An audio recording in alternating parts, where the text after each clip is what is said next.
let's continue talking about blessings. So yesterday we talked about eating before davening and eating after davening.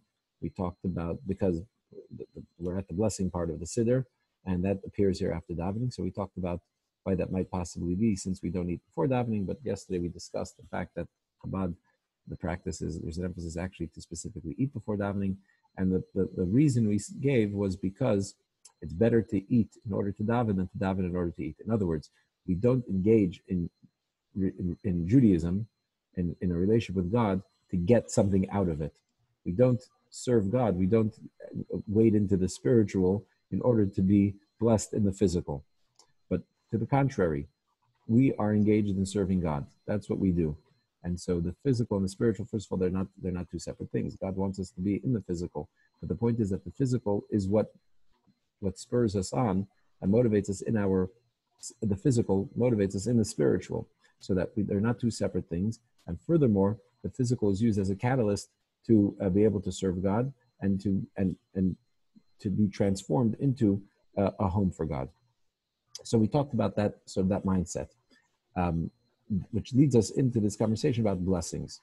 So what's interesting is that blessings before eating, there are different categories of blessings. We're going to leave that maybe for another time. The different categories and types of blessings. Actually, various categories of blessings can be found in this list here in the Siddur.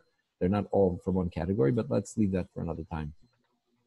We're going to focus on the blessings before eating, what's called Birchas Hanenin, blessings of before we derive pleasure from something in this world. And it's, as I mentioned, it's interesting that the blessings are not something that's biblically mandated. Blessings before eating are a rabbinic institution. The blessing after meals, which we're going to get to next, that is actually a biblical commandment. Actually, one of the 613 commandments is to recite a blessing, to bless God, to thank Him after we're satisfied. But a blessing before is not anywhere in the Torah. It was instituted by the rabbis, and the Talmud discusses what the origins or the motivation behind that institution was, whether it's actually something that's biblically mandated or not.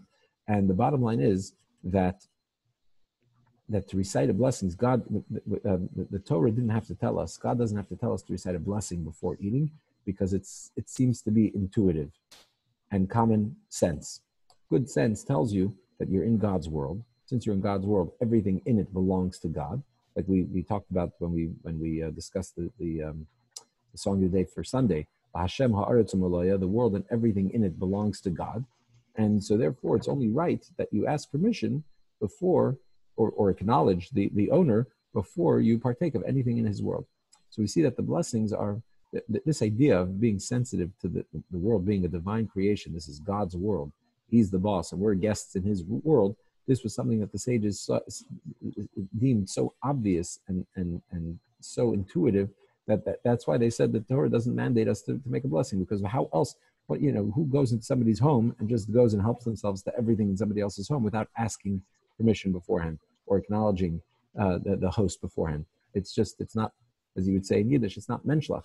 So menschlichkeit, basic decency, would dictate that before you eat anything, you should make a blessing. So we see how ingrained this idea is and embedded in the worldview of the Jew, that this world is God's world and it's his place. And when we engage in the world, we're doing it with his permission and under his authority and with his blessing.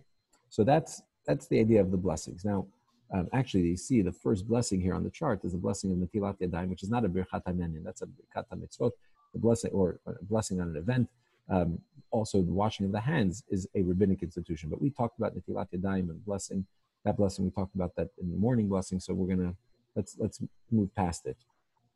But basically, just in brief, the idea of the blessing of Netilat Yadayim being here on the page is because there's the morning washing that we do in the morning to wash away the impurity that attaches itself to us from sleep.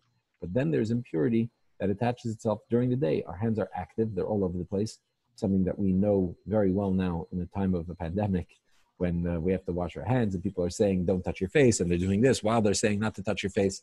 So, our hands are active. We don't have full awareness of where they are at all times, and so therefore the sages deem their default position to be impure. So before you sit down to eat, you need to purify the hands, elevate the hands. And again, this also underscores this idea when we eat, as we talked about eating before davening, the idea that eating is part of our divine service. So before we eat, which seems to be some kind of a lowly materialistic act, no, we wash our hands first, we elevate the hands, we purify the hands, because the eating itself has to be, as I said, a catalyst to serving God or to deeper experience of God, or that itself becomes part of our divine service, the engagement in the physical world. We'll continue talking a little bit more about some of the details of these other blessings, God willing, tomorrow. Rabbi, what's the